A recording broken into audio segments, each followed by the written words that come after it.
Next, we have the Madison House, DC. Hey, perfect. Yeah.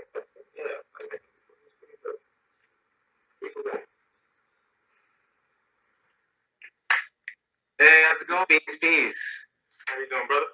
Pretty good about yourself. Doing pretty great. Great day. So first off, we want to ask you the question is, why does marijuana matter to you? Why does marijuana matter to me? Peace, love, and light, everyone, too. I am a algebra of the Madison House for those who are familiar and for those who are not familiar. And marijuana matters to me because it's almost like as we're journeying through life, as we're journeying in a strange land, when I tap into marijuana, it's almost like I'm tapping into home, the frequency of my mother, the frequency of my father. And in that moment, I'm able to connect the source and receive rejuvenation and receive power and receive clarity. So it matters to me because it's a grounding force, it's a grounding aid as I navigate through a foreign land. So just let everybody know, like, what do you do in, like, the, cannabis industry? As far as just tell a little bit about yourself, so people can know and they can follow you as well on your Instagram. Indeed, thank you. So again, peace, love, and light. I'm Elijah Brown. Who am I in the cannabis industry? I'm almost just like this spiritual guy. You know, I teach a lot of classes as it relates to how to heal your body with cannabis. I was the first person in DC to do cannabis yoga. You know, when cannabis legalization first came out, again, I've done expungement clinics from my space. I've done a little bit of everything. A lot of people was birthed before it was massive overpopulation of people in the cannabis industry. A lot of things were birthed from this space. I am a priest of cannabis. So 4 days after I was born, I was actually initiated into the cannabis system. So my whole life, I've been learning about this plant medicine, how to use it to tap into the spiritual realm, how to use it to heal, how not to abuse this medicine, and be aware when the medicine is sitting you down. You know, so my whole life has just been this relationship, this world. Even my name is Elijah. So it's God's name 3 times, God of the sky, God of the land, and God of the man. You know, so understanding what that the information of the herb is. But yeah, I've been featured in tons of different publications around the city as it relates to this fun, quirky guy who is healing people by saying, yo, let's roll this up, let's set some sacred intention, and let's watch it manifest itself. Like, how can the beautiful part of being able to sit back and set an intention with your J, sit back, inhale, and exhale whatever the bullshit was out, and watch your desires manifest without you having to do anything because you set the intention from the beginning. You know, I'm about ascending. So let's get high, but let's not get stoned because the stone is going to sink to the ground. It's going to fall. It's going to sink your ship. How do we ascend with this? How do we get higher with this? How do we connect with this? I offer cannabis Reiki. You know, so sessions where we actually do energy work. We have a cannabis. We do energy work. Cannabis medicine. I guess I just been in for a while because even when I was younger, I was making medicines with different herb blends to treat different psychoses such as schizophrenia. You know, so I'm just a guy who embraces. I was inhaling until you made me go live, so I had to exhale real quick. But a guy who embraces plant medicine, most importantly, a guy who translates the ancient language for those who choose to receive it, can hear it and also change their own life too. So it is, Mental Health Awareness Month. What kind of tips or guides do you have for people that are dealing with mental illness or anxiety and stress like that? If you're able to, I would say research the strands. So, like, since this COVID-19 pandemic has happened, I've been all of the strands, whether it's the indica, whether it's a sativa, all of them have a big focus on depression and anxiety. Like, I need some shit to smoke so I can sit myself still as I'm mourning and grieving the fact that black men are still being killed, that black women are still being killed. As I mourn the fact that. Thank you for saying that. I was waiting for one of us to actually do that. Moment of silence. Can we please have a moment of silence for all the black men who've been killed? Yes.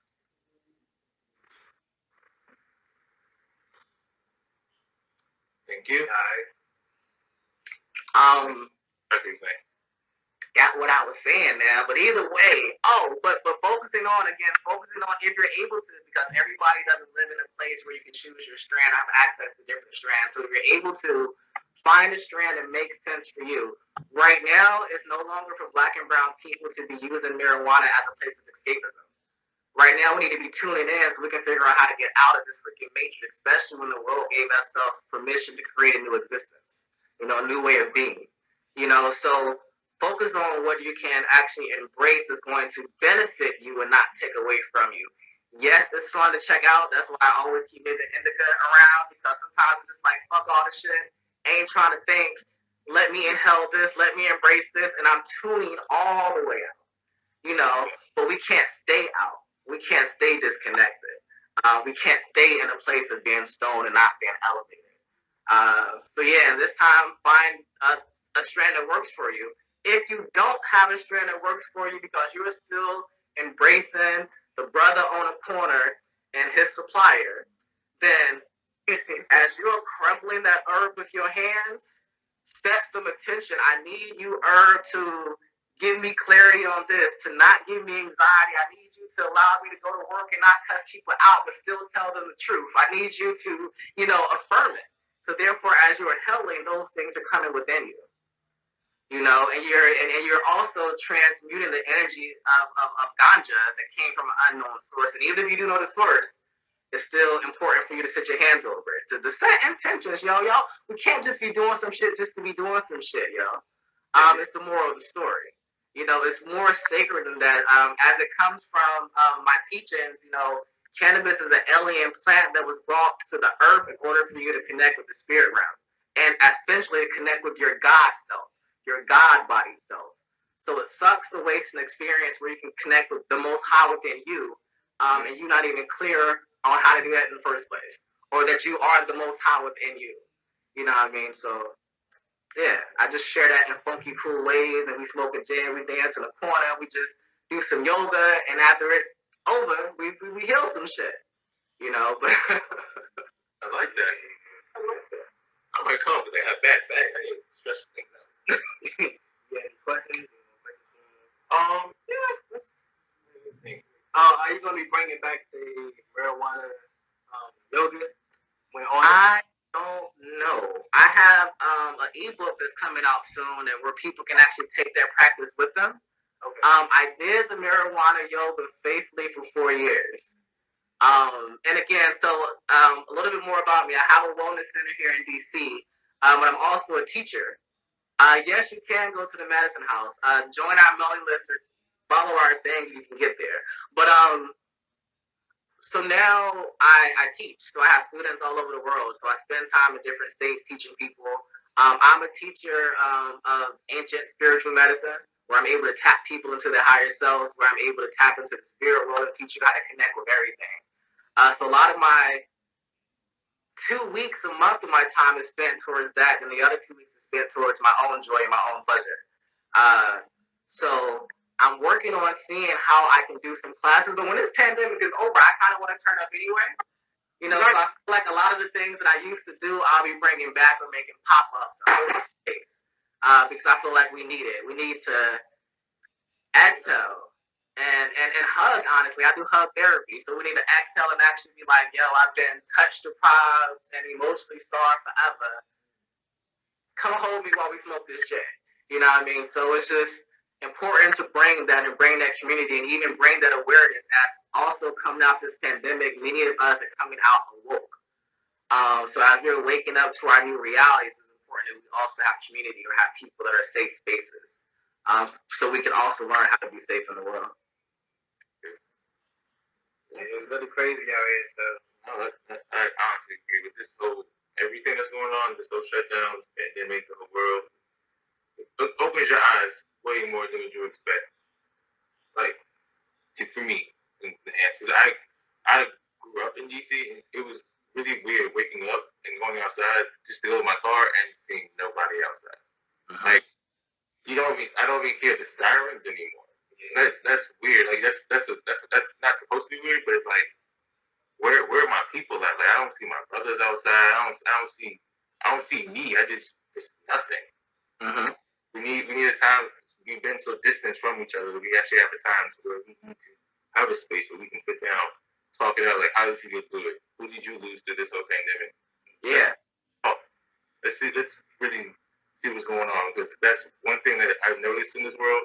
If we don't do it for each other, no one else is. Yeah. That heavy factors. Like, yeah. No one's going to do it else than us. So yeah, I agree with that. After this, things going to go back to being closer together. Yeah, and we have to also be careful that we didn't inherit fear during this pandemic, or especially governmental controlled fear. You know, because black and brown people, we already got enough shit, and we already looking at each other suspect when we walk by any damn way. So it's important for when we come together, we actually can be like, yo, I showed up here today because I don't fear you. I don't even look at you as a COVID-19 threat.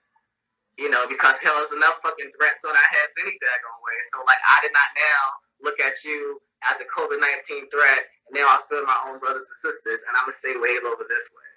You know, like, yo, it's been a second. How you been fucking coping? Like, what's real? And again, touch. We're touch deprived as people. So being able to touch, be able to bump a shoulder, smack a hand to pump a chest, or whatever the case may be for your translation of affection, but being able to do those things. To be able to be together and not talk sometimes, because it's been some shit.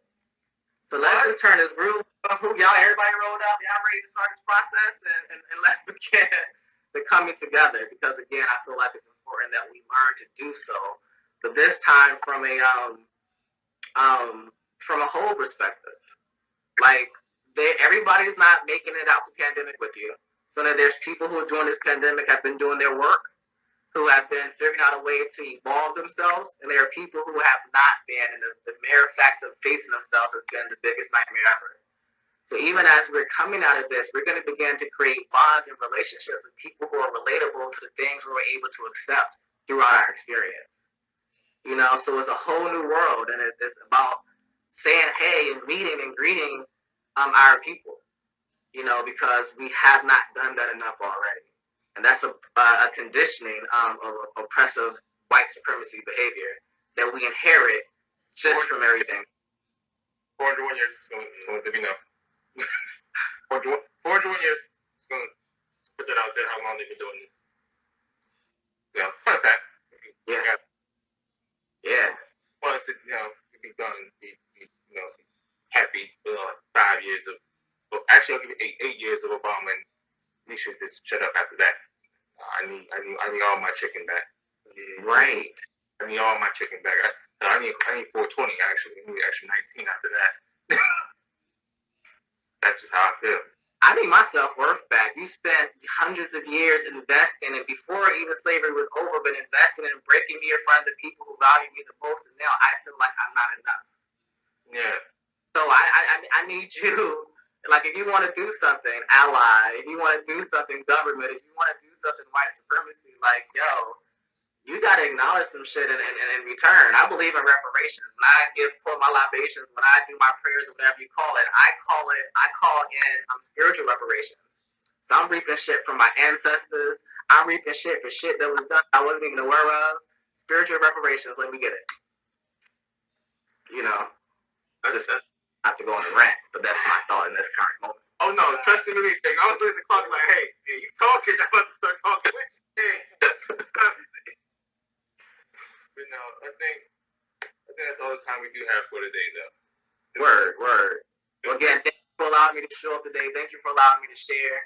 Again, I can be found at the Madison House, DC. That's on social media. That's on Instagram. That's on Google. Yeah, when the world opens back up, I look forward to opening my space back up and sharing some activities with the people again. So, let me know. I'm ready. Indeed. Peace.